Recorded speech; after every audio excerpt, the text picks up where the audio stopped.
Slovenija gosti 9. kvalifikacijsko skupino za nastop na Evropskem prvenstvu reprezentanc do 19. leta, ki bo julija prihodnje leto na Madžarskem.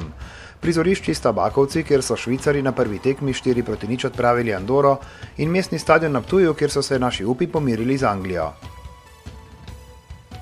Reprezentanca, ki je pred 2 letoma nastopila na domačem prvenstvu v kategoriji do 17. leta in ki jo vodita Milan Miklović in trener Marko Lešnik, se je pogumno postavila po robu favoriziranim Angležem z igralci, ki predstavljajo podmladek elitnih klubov, kot so Chelsea, Manchester United, Arsenal in Liverpool.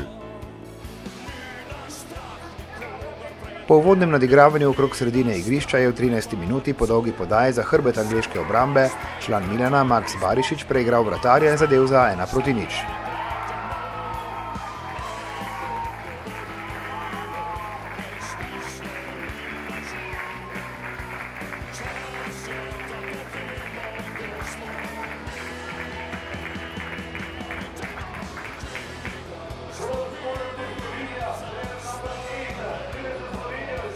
Zadetek, ki je veliko obetal, ne samo zaradi rezultata samega, ampak tudi zaradi igre, ki so jo narekovali Slovenci.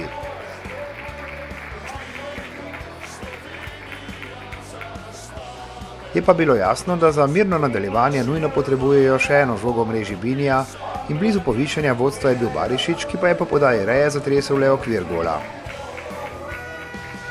Po obetavnem prvem polčasu se razmerje tudi v drugem delu ni bistveno spremenilo. Angleži so bili sicer malce več pri žogi, a jim naši reprezentanti niso dovolili, da bi se predstavili v slogu moštev, iz katerih prihajajo. Tudi prvi zvezdnik Čuba Ekpom, član Arsenala, se ni naigral. Njegov soigralec v konici napada, Jordan Ibe, pa je izgubil precej žog, s katerimi so naši hiteli v protinapade. Toda namesto, da bi katerega izmed njih unovčili s povišanjem vodstva, so zapravljali energijo, ki je nazadnje zmanjkala v obrambi.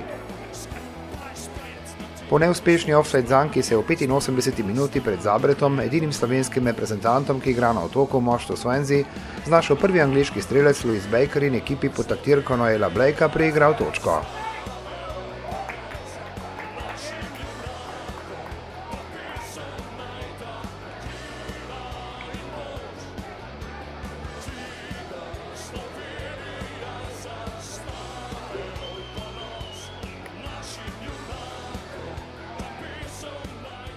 Seveda prvi polčas je imel Barišić strel z glavo in je zadev štango.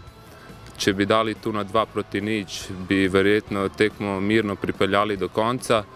Tako pa smo se morali braniti, v bistvu pričakovano so Angleži nastisnili drugi polčas.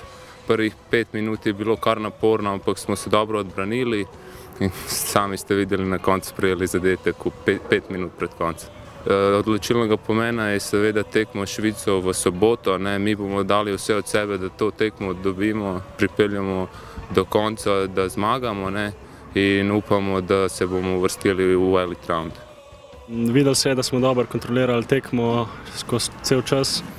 Povedali smo tudi 1-0. Imeli smo 2 priložnosti lepi, da bi še povišali to vodstvo. Nažalost nismo izkoristili. Potem pa proti koncu, v drugem polčasu, so imeli prvo priložnost na tekmi in jo nažalost izkoristili. Mi smo si rekli, da če smo mi pravi, lahko premagamo vsako reprezentanco, tudi kot je Anglija.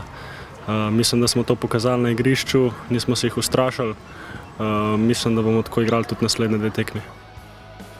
Slovenija je bila torej na pragu zmage proti favoriziranemu nasprotniku, na koncu je uspeh tudi točka, ki odpira vrata v elitni del kvalifikacij, v katerem se bodo pomirila prvo in drugo uvrščena moštva 13 kvalifikacijskih skupin, najboljša tretja uvrščena reprezentanca ter Španija kot reprezentanca z najvišjim koeficientom. Težko je zdaj to reči. Mi smo šli za to, da za tem namenu v te kvalifikacije čim boljše odigramo, da na koncu zberemo čim več točk in da se skušamo uvrstiti naslednji krog. Zdaj, v vsakem primeru je ta tekma druga, ki jo igramo za Švico, odločilna v vsakem primeru, ne glede na rezultat.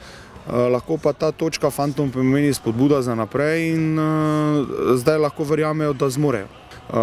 Proti Švici smo sicer igrali, moramo pa seveda zdaj dobiti tekmo in danes po noči bo za nas ogromno zadelati. Kvalifikacije se bodo nadaljevale v soboto ob 15. uri, ko bo Slovenija v Bakovcih igrala proti Švici, Anglija se bo na Ptuju pomirila z Andoro. Tretji oziroma zadnji krog bo na sporedu v torek.